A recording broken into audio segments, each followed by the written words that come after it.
Comenzamos acá la revista y es que Carlos Andrés Alvarado Quesada cumple hoy su cuarto día en ejercicio como presidente de la República luego de hacer un llamado en su discurso de toma de mando a un gobierno de unidad y a la búsqueda de acuerdos para enfrentar los grandes retos nacionales. El mandatario ya ha recibido en Casa Presidencial a las tres principales fracciones legislativas con el objetivo de lograr avances en el tema clave como el proyecto fiscal y ha recibido desde el principio los términos y condiciones que esas fuerzas políticas exigen para esto.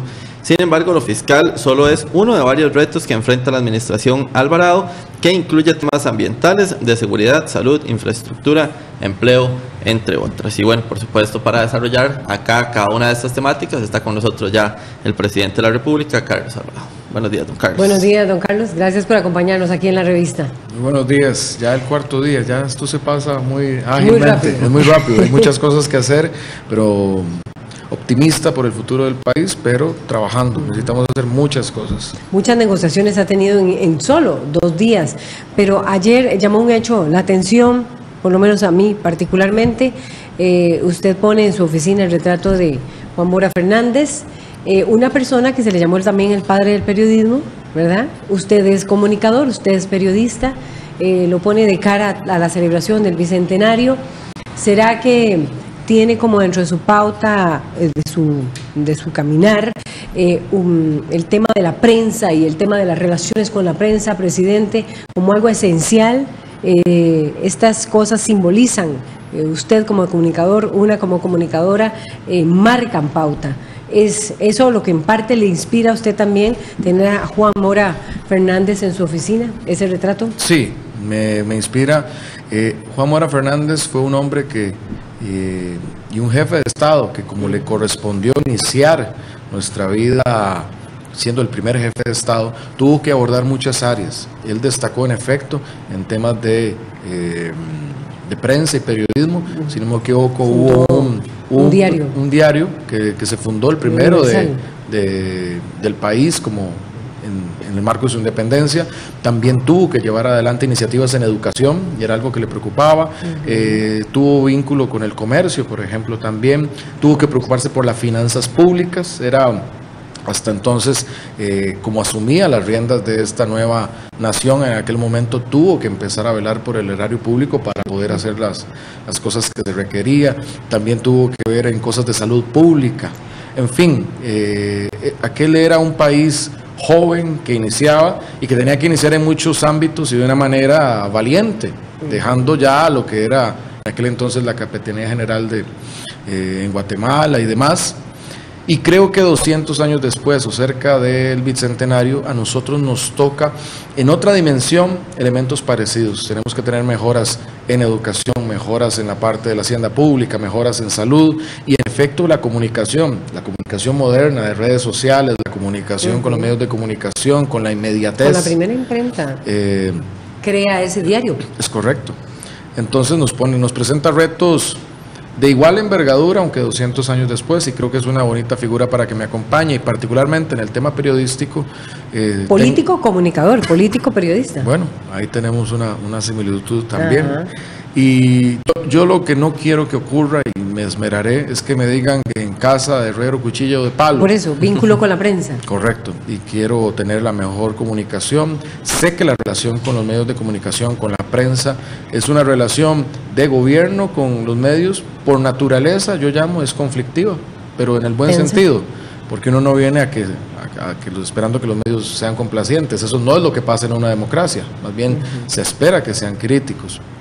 Pero yo también digo, pues, si por naturaleza es conflictiva, por elección debe ser una relación respetuosa, de cercanía en la capacidad de estar disponible, pero también de respeto en esa medida de intercambiar respetuosamente los puntos de vista, y eso es lo que quiero cultivar en estos años. Presidente, precisamente Juan Mora Fernández impulsa, hay un documental, me parece, de Ingoni House, impulsa una reforma agraria, no la lleva a cabo. La clase política se lo impide y usted ahora tiene que impulsar una reforma fiscal y lo primero que le han pedido tanto Liberación Nacional como el Partido Unidad y Restauración es recorte al gasto. La pregunta es, ¿en dónde cree usted que se puede recortar el gasto? Vamos a presentar en las próximas semanas, liderado por nuestra ministra de Hacienda, doña Rocío Aguilar, un plan en materia de gasto. Un plan en materia de gasto que haremos público a las fracciones y al país. Yo entiendo esto como un esfuerzo colectivo. Si el Ejecutivo le pide al país y a la Asamblea Legislativa un esfuerzo en materia fiscal, no antojadizo, sino porque tenemos una situación que resolver, que nos puede afectar a todas y a todos, pero si le pedimos ese esfuerzo, nosotros también tenemos que dar muestras de ese esfuerzo.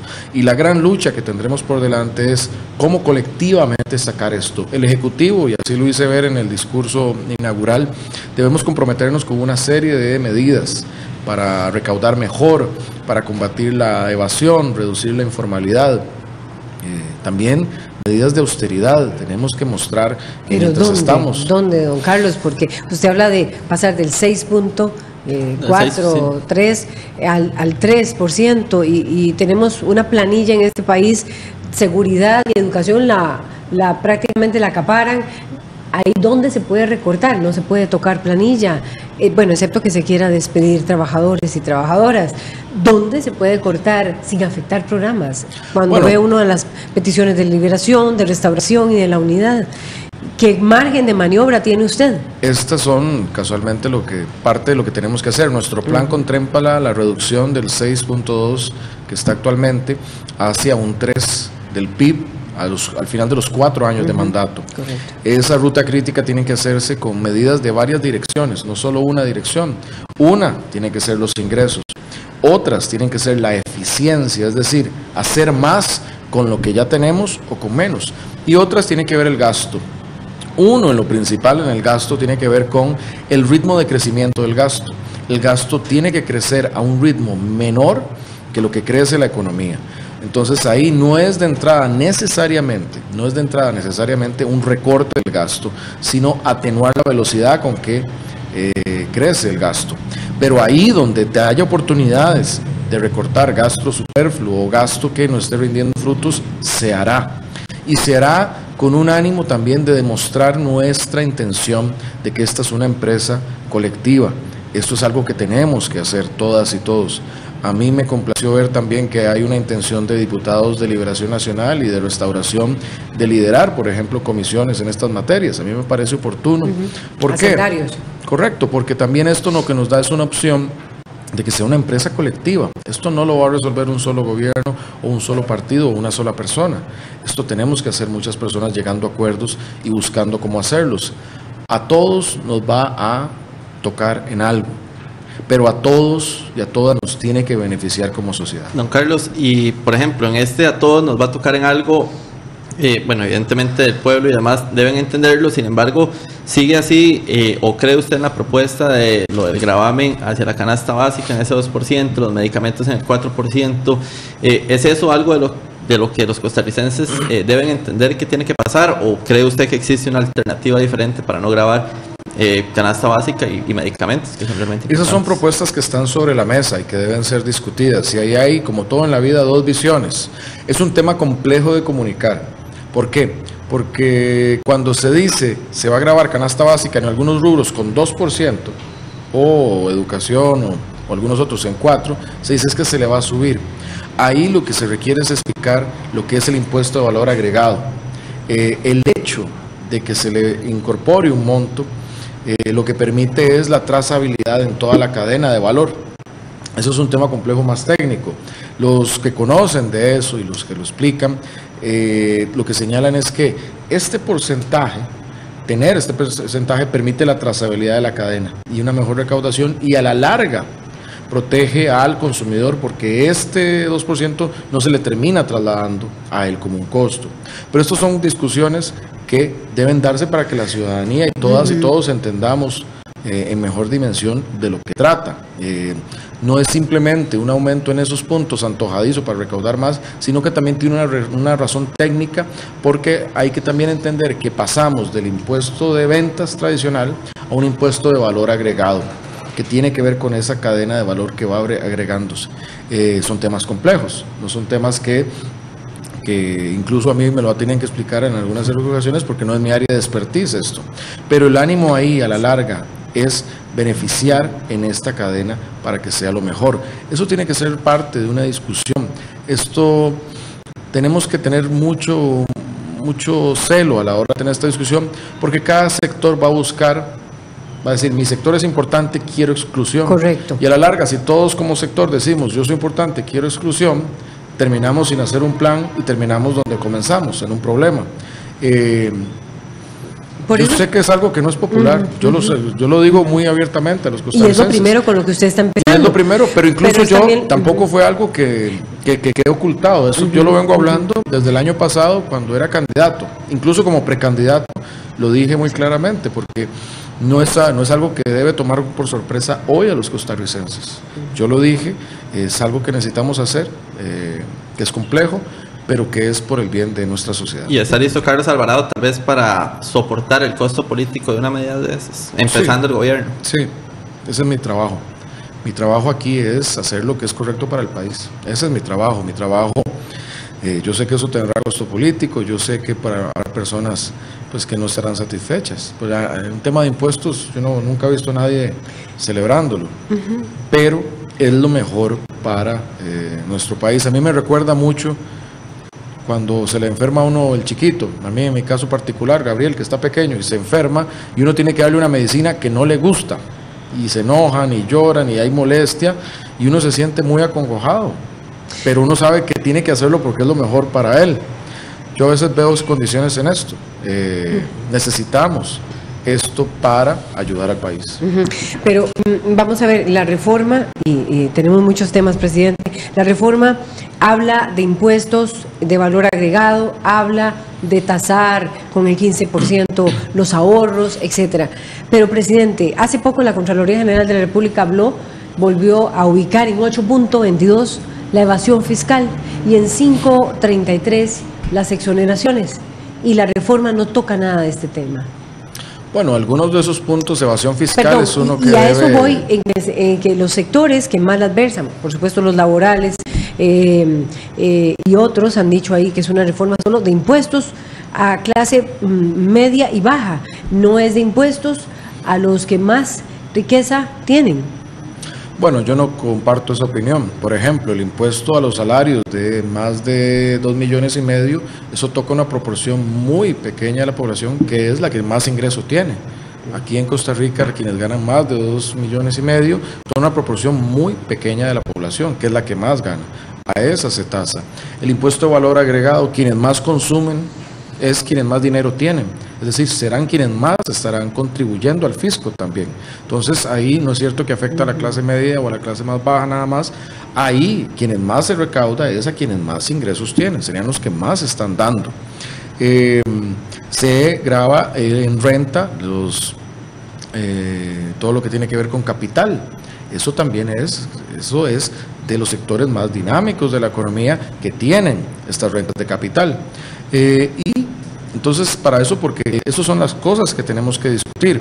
En esto yo también soy muy franco, hay veces que no solo vamos al fondo del proyecto, sino que usamos elementos de comunicación, y eso sí es mi área de expertise. Lo más fácil es decir, esto va a afectar a los más pobres cuando yo no necesariamente estoy ahí, pero quiero usarlos como una forma de que no pase la reforma. Y hay pero no se va a tocar proteger. exoneraciones ni se va a tocar tenemos que entrar ahí. Renta global o renta Tenemos mundial. que entrar en esas materias. Pero tenemos no que entrar en esas materias. Por ejemplo, en el tema de la evasión, yo lo fui claro en mi discurso, tenemos que entrar a luchar contra la evasión, contra la subfacturación, contra el contrabando. Todas esas son formas de evasión fiscal. Todo eso es una forma de evasión fiscal y que le corresponde al Ejecutivo. Pero incluso en el mejor esfuerzo que podamos hacer, que tenemos que hacerlo para recaudar esos impuestos, incluso en ese mejor escenario, es necesaria la reforma. O sea, no hay forma hoy, y en eso también hay que ser categórico con los costarricenses, no hay forma hoy que solo entrando en la parte de evasión o solo entrando en la parte de subfacturación, también considerando el tiempo que tenemos, podamos prescindir de la reforma fiscal como tal. No hay escenario donde se pase. Y hay que hablarle así a los costarricenses. Eso iba Es más, yo lo pondría diferente. Hay plan A, B y C que todos tienen que ejecutarse. Hay un plan A que tiene que ejecutar el Poder Ejecutivo desde su hacienda, siendo austero, recortando donde ahí pueda, reduciendo el ritmo de gasto, haciendo mejor su trabajo en recaudación, en lucha contra la informalidad y otros puntos. Ese es un plan A que hay que hacer. Al mismo tiempo, hay que hacer una mejora en la eficiencia de lo público, que demos más por las instituciones que tenemos. Y el plan C tiene que ser la reforma fiscal, llamemos. Y eso todo eso tiene que ejecutarse al mismo tiempo para que logremos llegar ahí donde queremos como sociedad. Don Carlos, yo quisiera, pues también que va muy ligado a esto, y es una de las preocupaciones de los costarricenses, es el tema de empleo también, donde hoy la tasa de desempleo está en 10.3%, si no me equivoco, según el estudio, la encuesta continua de empleo. Correcto. 10.3%, usted pasó por esa cartera, sabe cuál es realmente la realidad de trabajo que se vive en nuestro país. ¿Cuál es la estrategia del presidente Carlos Alvarado para cambiar esta situación, para traer la confianza de la pequeña y mediana empresa en Costa Rica y, por supuesto, de lo que es la inversión extranjera, si es que ese es el norte? Hay varios puntos aquí también. Nosotros hablamos de empleo como un elemento, como un fenómeno consolidado, pero tiene muchos elementos. Uno, tiene que ver con la educación. La mayor cantidad de las personas desempleadas tienen un nivel menor de educación de secundaria y eso hace que su empleabilidad sea menor. Eso es un punto. El tema territorial, la mayor porcentaje de desempleo está fuera del gran área metropolitana, porque en el área metropolitana está la mayor cantidad de fuentes de empleo. Ahí hay otro tema, y nosotros mismos forzamos las migraciones y dejamos en vulnerabilidad las áreas costeras, las provincias más rurales o costeras. Ahí hay otro elemento. Tenemos que ver que no es un factor de una única forma de inversión. La inversión extranjera es positiva, zonas francas, encadenan empleos de alto valor agregado, pero al mismo tiempo tenemos que generar emprendimientos nacionales, ojalá encadenados a estas empresas, pero también del mercado local. Ahí se requiere reducción de tramitología, simplificación de trámites, agilidad y apoyo, acompañamiento, crédito para las pymes. También requerimos estrategias regionales de generación de empleo. Muchas veces se generan acá las fuentes de empleo porque aquí tenemos la banda ancha, tenemos servicios, tenemos la educación, está más fácil el acceso a crédito, hay mayor seguridad. Fuera del área metropolitana faltan en muchos casos carreteras para productos, no está el desarrollo tecnológico o educativo de las poblaciones para instalar ahí inversión o para hacer inversión. Entonces, otra vez, no es un tema de un solo factor que va a hacer mejorar la condición de empleo. Tiene que haber la concurrencia de varios factores coordinados que nos ayuden a mejorar esto. En cuenta la materia fiscal. ¿Por qué en cuenta la materia fiscal? Por dos razones al menos. Uno, Costa Rica viene siendo un país que crece económicamente y que tiene indicadores positivos en la economía, excepto uno, su déficit fiscal. Y ese es, por decir así, el factor que algunos de los inversionistas ven como un potencial riesgo.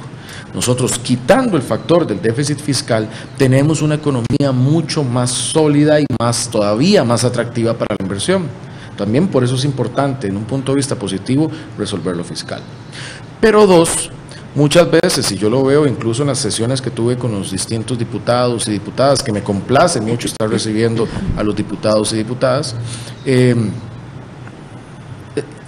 se genera una dinámica que es la dinámica de nuestra sociedad, porque cuando yo los recibo, en efecto, el punto de vista es, hay que controlar el gasto, no queremos necesariamente tasar más en relación con un plan fiscal, pero inmediatamente después vemos las necesidades de sus comunidades y requerimos inversión en carreteras, inversión en infraestructura, mejor educación, mejor seguridad, y todos esos rubros cuestan plata. Para poder dar respuesta a eso, necesitamos recursos. Presidente, sin embargo, hay economistas que dicen, en una economía que entra en un proceso de nuevos impuestos que va a tocar a todos, eso más bien puede generar que se contraiga la economía y que difícilmente se genere empleo y que haya consumo, sobre todo en las clases medias, clases bajas. El empleo lo genera, usted lo sabe mejor, la pequeña y la mediana industria. Ni siquiera la inversión extranjera directa genera gran cantidad de empleo en este país.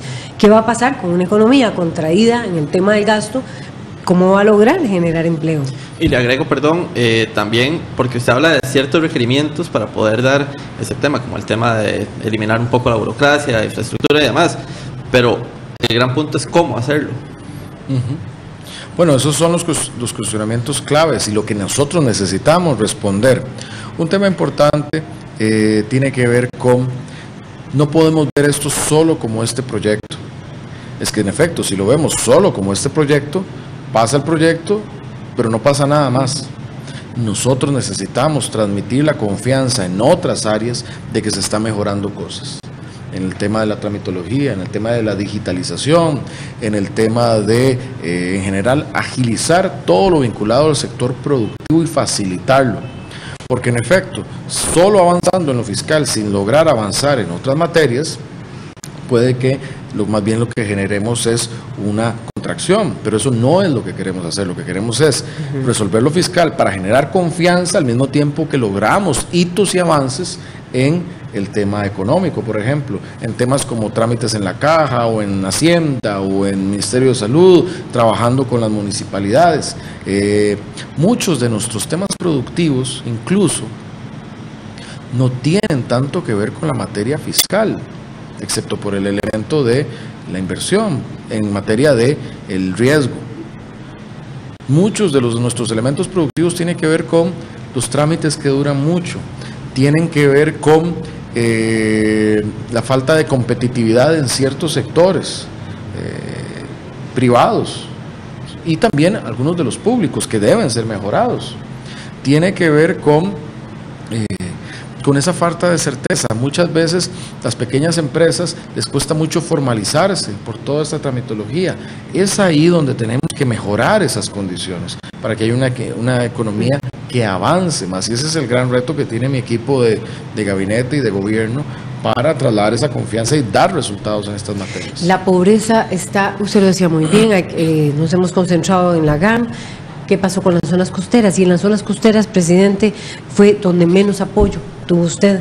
Y estamos hablando a propósito de empleo y estamos hablando de impuestos. ¿Cómo va a hacer para reactivar y para lograr ese apoyo de esas zonas costeras? El partido de gobierno, usted, generar empleo allí, que es donde no se está sintiendo y donde hubo un gran reclamo en esta elección. Bueno, yo lo que es la parte de campaña creo que yo ya la he dado por cerrada y ya yo me siento presidente para todas y todos los costarricenses. Pero incluso yo recibo ese mensaje como un mensaje que tiene que guiar mi mandato. Tiene que haber una acción diferenciada de empleo por territorio. Va a haber acciones afirmativas, digamos. No hay una forma de generar. En las zonas costeras. Creo que parte del problema que hemos tenido es que cuando hablamos de empleo, lo hablamos así, el empleo en Costa Rica o el desempleo en Costa Rica. Pero eso no ocurre. La manifestación, cantón por cantón, provincia por provincia, no es igual. No es lo mismo hablar de empleo en San José que hablar de empleo en Limón, en Punta Arenas, en la zona sur, en la zona norte, en Guanacaste. ¿Y qué es lo que generamos ahí? Muchas veces podemos generar fuentes de empleo, pero no necesariamente las personas de esas comunidades tenemos la masa crítica educada para los empleos que estamos generando ahí. Y entonces muchas de las quejas que recibo cuando estoy en visita es que se generan fuentes de empleo, pero traen a personas de otras provincias a trabajar. Muchas veces porque esos empleos tienen que ver con un segundo idioma, tienen que ver con alguna destreza o oficio aplicado a ese sector productivo.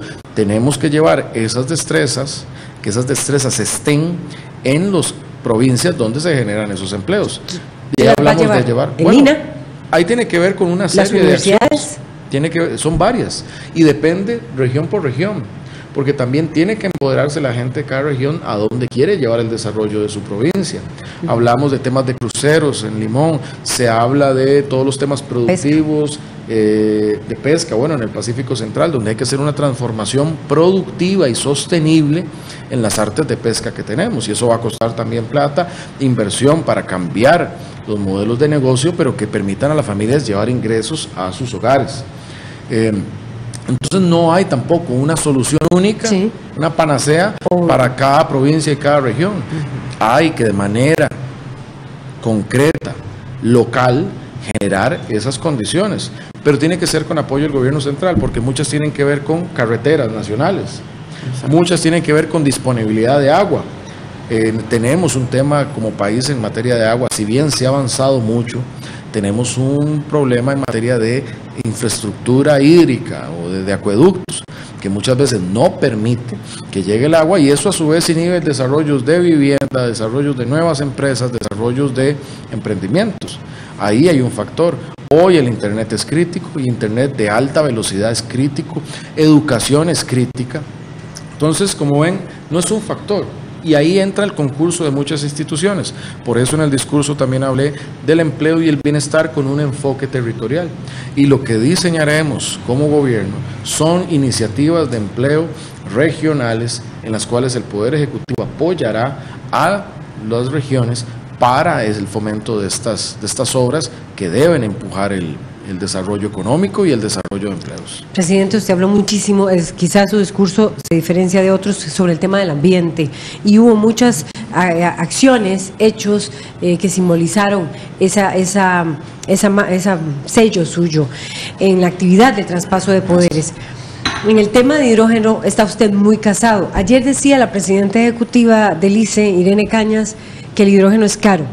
Es caro y está empezando sus investigaciones. Estaba aquí ahora un ingeniero del Instituto Tecnológico que también están desarrollando, no hidrógeno, pero bueno, sí el tema del plasma. ¿Usted ve el tema del hidrógeno en donde, presidente, la presidenta ejecutiva del ICE dice: no estamos pensando, y el ministro de Ambiente en plantas generadoras de hidrógeno? Es muy temprano todavía. El ministro de Ambiente dice que es Recope quien debería tomar esa batuta. La distribución de hidrógeno, ¿la ve usted en Recope? ¿O en dónde ve usted el hidrógeno? Como fuente de energía para ese tren eléctrico. ¿Por qué está usted tan casado con este tema del hidrógeno? Yo estoy casado con las energías limpias y renovables. Y ahí no hay una. Hay varios modelos. La solar, y tenemos que entenderlas no como que están en competencia, sino como tecnologías complementarias, de las cuales el objetivo de Costa Rica no es tener hidrógeno o no es tener solo paneles solares. El objetivo de Costa Rica es reducir costos, tener energía limpia, renovable. El objetivo de Costa Rica es eliminar la contaminación de combustibles fósiles, reducir la dependencia de los combustibles fósiles.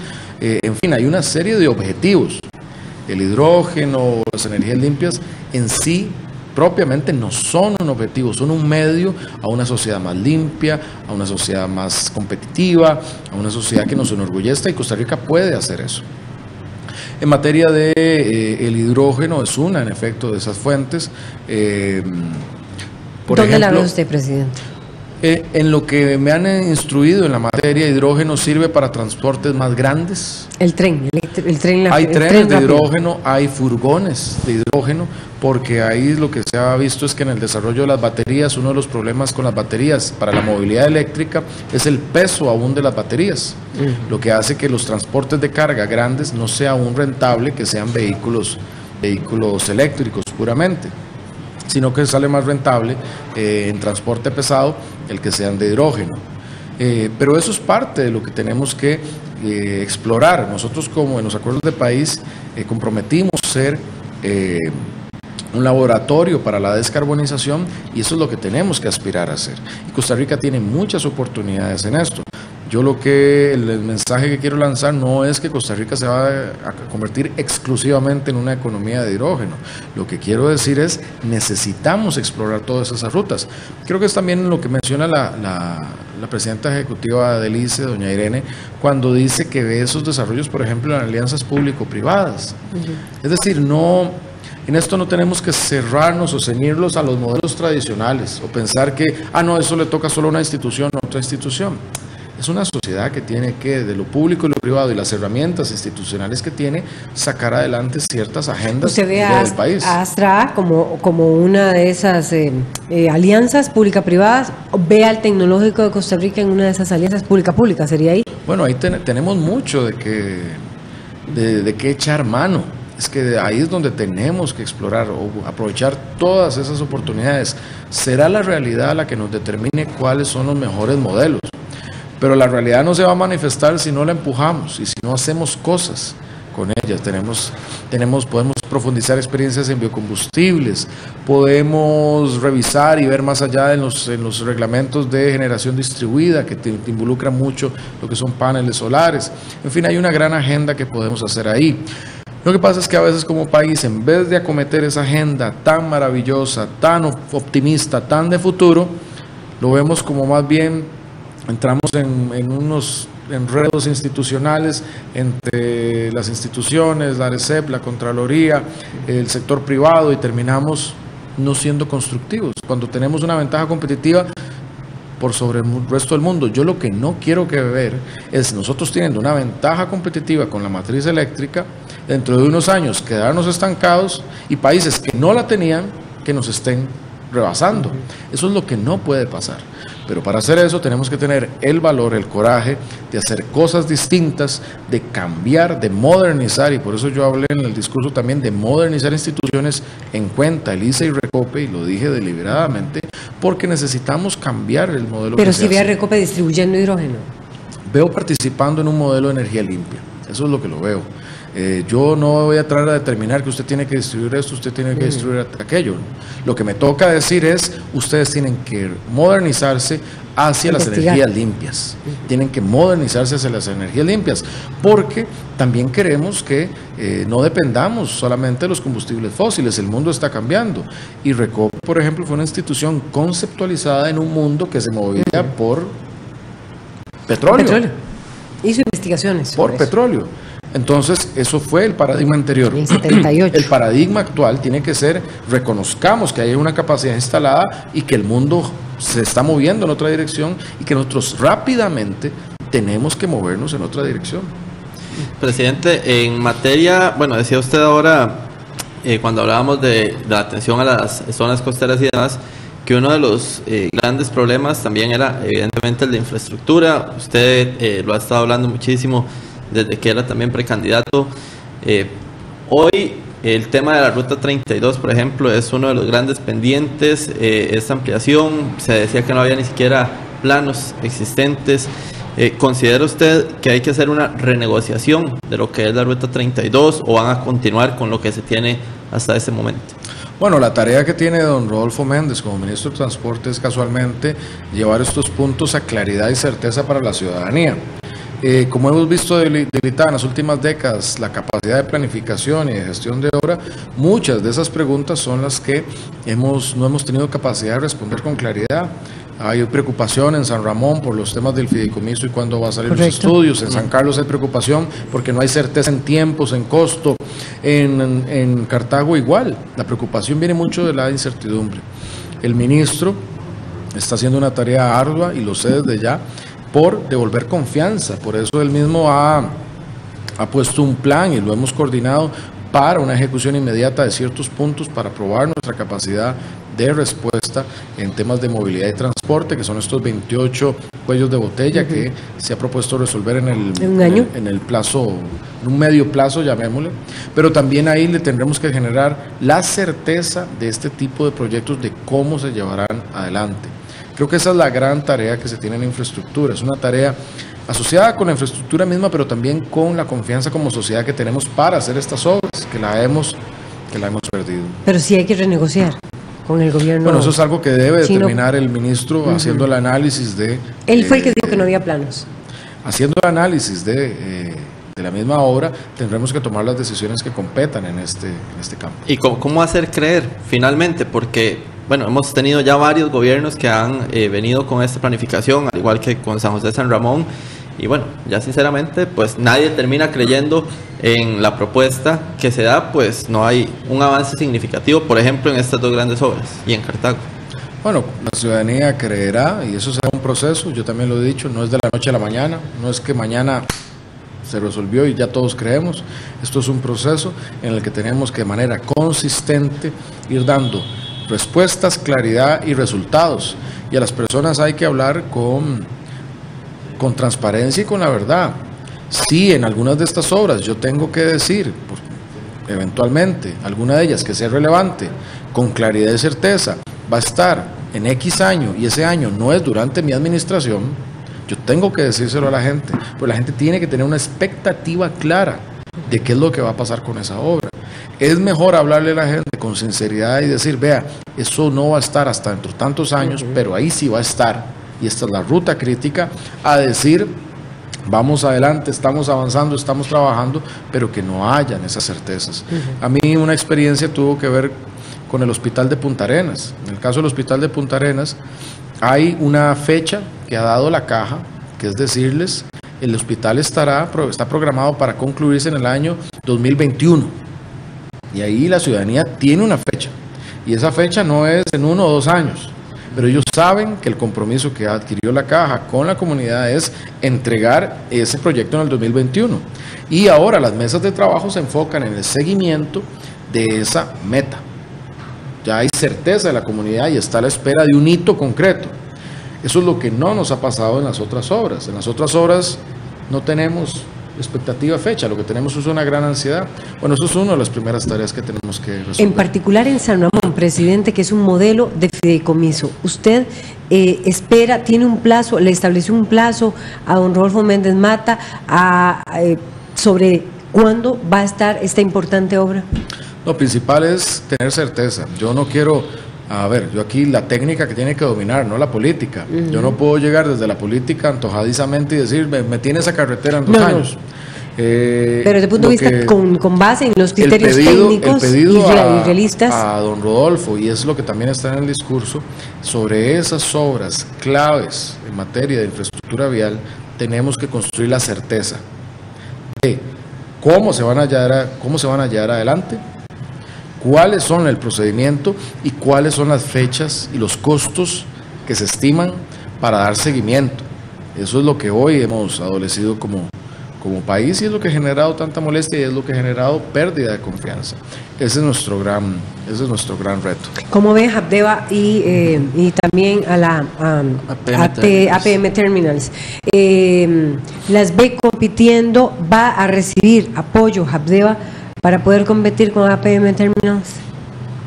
Creo que tenemos que, y por eso me he tomado el tiempo para hacer el nombramiento en Habdeba, necesitamos entrar en un modelo de negocio que sea competitivo, pero también que ayude a la provincia de Limón. Habdeba tiene que reconstituirse con fuerza en un elemento, un agente de desarrollo para Limón. Y Limón lo está reclamando, y así lo entiendo. Y así entiendo que ese es mi mandato, hacer cosas muy concretas para y por Limón. A la larga, y lo digo así con el hecho de no haber recibido en su momento un apoyo mayoritario en la provincia, lo que hace es comprometerme más con la provincia. Hay que darle soluciones. Muchas pasan por el tema de Habdeba. Yo creo las mejores relaciones surgen de la sinergia, la complementariedad, la colaboración, y eso es lo que tenemos que llevar a la provincia. Tenemos que ser eficientes en la materia de importaciones y exportaciones y todo lo portuario. Tenemos que ser eficientes en la materia turística. Los beneficios que recibamos de ello hay que invertirlos en la provincia de una manera que se vea y genere bienestar a la población, desarrollo y progreso. Y hay muchas oportunidades y también hay incertidumbres. Hay incertidumbres de qué va a pasar con ciertos empleos que van a cambiar. Muchas personas están preocupadas por ello. Temores por el desempleo que pueda generar la competencia. Y esa es una preocupación que comparte el gobierno de la República. Yo particularmente es un tema que conozco cuando fui ministro de Trabajo y sé que ahí hay un tema que necesitamos abordar de manera urgente y crítica. Tan crítico es que yo me estoy tomando mi tiempo para buscar el mejor liderazgo que podamos llevar a esa institución en Limón. Pero ¿qué estrategia tendría, don Carlos, pensado usted para el desarrollo de esta competitividad con APM Terminals? Bueno, primero tenemos que generar estas mismas iniciativas de empleo y de bienestar regionales. Eso es algo que tenemos que llevar ahí.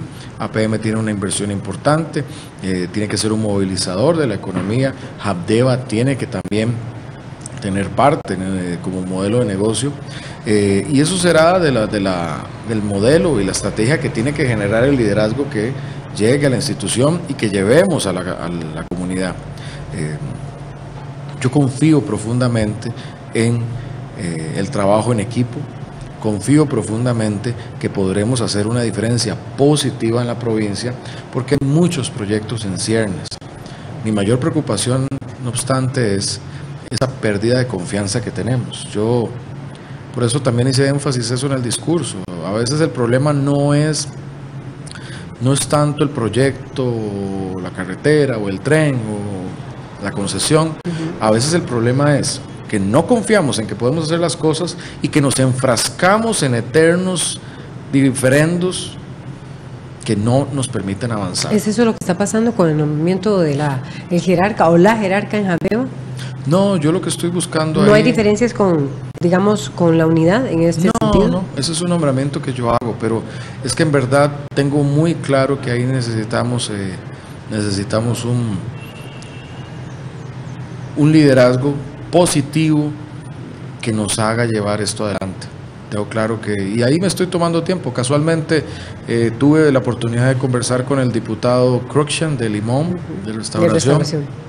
Y él coincidió conmigo y más bien me dijo, tómese su tiempo, pero que nos lleve a alguien a la provincia que saque esto positivamente. Y yo estoy haciendo eso. Y de hecho eso fue algo que he trabajado en estos días y espero pronto tener un resultado satisfactorio. ¿Usted lo está conversando con diputados de la provincia, inclusive Restauración Nacional? No, eso fue una conversación que tuvimos a propósito de la reunión y que algo que comentamos. Pero es un proceso como los demás nombramientos que he hecho que me he tomado directamente porque es mi equipo de trabajo directo y es el que yo encomendaré. Ustedes verán que hemos cruzado materias de toda índole, muchas de las cuales no soy experto, pero me he forzado a conocer por el rol que tengo. A la larga el presidente lo que depende son de sus líderes, jerarcas, ministros, presidentes ejecutivos, para que lleven estos temas a buen puerto. Seguridad, presidente. Llevamos 205 crímenes y tal vez esa, digamos, es solo una cara ¿verdad? Una cara la más visible y la que le genera temor a la población. Usted habló de tranquilidad a la ciudadanía. ¿Qué es lo que la gente pide? Tranquilidad. ¿Cómo se puede hacer eso? Bueno, esto también, y ahí fui enfático, esto va a tomar tiempo, no va a ser tampoco de la noche a la mañana, pero tiene que ver con un modelo de atención de la temática que sí pasa por fortaleza en lo policial, que tengamos capacidad de respuesta frente al de la actividad delincuencial, frente al crimen organizado y otros fenómenos que nos afectan, pero que tengamos capacidad de resolver el problema desde sus causas o desde su raíz. Y su raíz está en mucho, otra vez, en el desempleo, su raíz está en la exclusión, en mucho, en la escolaridad, en la formación en valores también, que es importante, la formación en valores como la honestidad, el trabajo, la transparencia, la integridad, el respeto. Este es el tipo de trabajo que tenemos que llevar integrado institucionalmente a las comunidades que tienen mayores índices de violencia, de riesgo. Y es lo que hemos hablado hacer tanto con el ministro Michael Soto, pero también con la presidenta ejecutiva de Limas, coordinando un sector de seguridad humana, porque doña María conoce ambos fenómenos. Doña María ha sido viceministra de Seguridad en parte de prevención y doña María es trabajadora social de formación y trabajó hace años en el Limas. Entonces lo que queremos hacer es un abordaje conjunto que no solo lleve la prevención adelante y las oportunidades, sino que también tenga presencia y vigilancia en materia policial. Voy a poner un ejemplo. Usted, X comunidad de estas 30 zonas calientes que le llaman, ¿verdad? No, con altos índices de criminalidad, etcétera. Es decir, usted ve trabajando ahí la parte policial y la parte preventiva a la vez. Sí, bueno, es eso. Coexistiendo usted territorialmente. Va a hacer más énfasis en lo preventivo, por ejemplo, más papel activo de Limas ahí adentro, que de la misma fuerza, que la presencia de policías allí. Son complementarias, son conjuntas, no es que una tiene que estar más fuerte que otro, pero pongo ejemplos. Muchas veces cuando un oficial de la fuerza pública aprende un joven por tenencia de droga, sí, pero que no aplica por las cantidades para ser procesado, no tenemos necesariamente como institucionalmente cómo canalizar a este joven muchas veces, institucionalmente. Si es menor de edad, pues cuál es la responsabilidad también de sus padres o de sus encargados. ¿Cómo? Si identificamos una persona con este tipo de problemática, no simplemente lo aprendemos, le quitamos la droga y lo soltamos, sino cómo hacemos que entre en un proceso en el cual se le den oportunidades de entender, bueno, porque si está fuera de las aulas o no, si tiene oportunidades para aprender un oficio o no, si es que también tiene apoyo de un hogar o no. todo ese tipo de problemática asociada, porque ahí estamos yendo a la causa, a la raíz de esa problemática, que no es simplemente reprimir una vez que haya una actividad delincuencial, que hay que hacerlo si ocurre, pero también tenemos que ir a las causas de ese fenómeno. Y es un trabajo conjunto, y ahí estoy hablando de muchas instituciones. Pienso en comunidades que requieren mejoras en sus escuelas, mejoras en sus acueductos, mejoras en bono comunal o bono colectivo y vivienda, mejoras en oportunidades recreativas, que son todas estos elementos y factores que reducen los niveles de vulnerabilidad. Hay que trabajar con las municipalidades para hacer esto y distintas instituciones. Es lo que los países exitosos en la materia han hecho y es lo que como país nosotros debemos enfocarnos a hacer, sin olvidar que hay un componente también de toda la lucha contra el crimen organizado, la lucha contra el narcotráfico, todo lo que tiene que ver con el tema de tráfico de drogas y otros. Eso tenemos que acometerlo, pero tenemos que hacer esto otro también. Presidente, ya prácticamente el tiempo se nos va acabando, pero yo no quiero dejar pasar la oportunidad. Hoy abríamos acá la revista con noticias internacionales, entre esos evidentemente saber lo que sucede en Nicaragua, ver pues todas las protestas de los jóvenes, la cantidad de muertes que han existido, pero ¿cuál es ese norte que vamos a tener nosotros con Nicaragua para buscar mejorar relaciones con ellos? Si existe una planificación a ese nivel por parte de Costa Rica. Nuestra relación con el pueblo nicaragüense tiene que ser una relación constructiva, ¿no? Y es una relación de sinergia. Nosotros, por un lado, tenemos trabajadores nicaragüenses en el país, en varios sectores que son importantes para nuestra economía. Mucha de nuestra producción y exportación o se consume o transita Nicaragua. Hay muchas familias binacionales entre costarricenses y nicaragüenses. Entonces, en ese ámbito creo que debemos alimentar nuestra relación con el pueblo nicaragüense. Con lo que ocurre hoy en Nicaragua, pues estamos atentos al desarrollo de estos eventos. La posición de Costa Rica siempre ha sido la posición de defensa de la institucionalidad democrática y defensa también de los derechos humanos. Nosotros enviamos los mejores votos para que haya una mejor situación en Nicaragua. Pero este punto creo que nuestra posición tiene que ser de estar atentos a lo que ocurre en el país y ver también cómo fomentamos esa parte de la relación que tiene que ver con la relación con quienes tenemos en el país, contribuyendo, obviamente también, y como es el caso, y no solo en el caso de nicaragüenses, en el caso en general, hay observaciones de que necesitamos mejorar nuestros controles migratorios, tanto en personal como en equipamiento, y es algo que debe hacerse por lo importante que es la migración para el país, tanto económicamente, pero lo importante que es que también tengamos la capacidad de ejercer la seguridad cuando encontramos alguna amenaza para nuestra población. Pero, presidente, digamos, a ustedes tenían que... Se ha hablado de que el tono, tal vez con Nicaragua, después de todos los casos que se han llevado a la Corte, ha sido de choque, de enfrentamiento. ¿Usted quiere hacer algún cambio en ese sentido en las relaciones gobierno con gobierno? Pueblos están integrados, unidos, comunicados. El tema es gobierno con gobierno.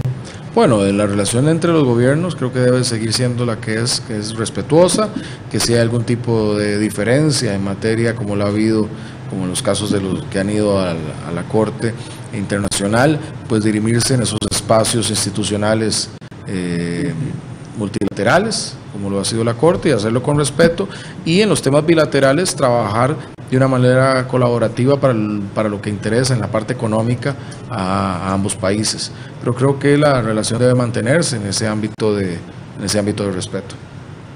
Perfecto. Muchas gracias, presidente. Muy amable por acompañarnos esta mañana. Fueron casi más de 50 minutos en que usted estuvo con nosotros.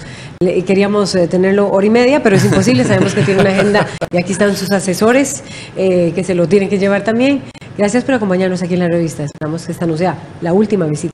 No, es un gusto y trasladarle a los costarricenses un sentido de optimismo, de que tenemos que hacer las cosas, tenemos que cambiar paradigmas y tenemos que sacar este país adelante. Gracias, presidente. Entonces, vamos a una pausa y ya venimos con más aquí en la revista. Pero de suprema importancia.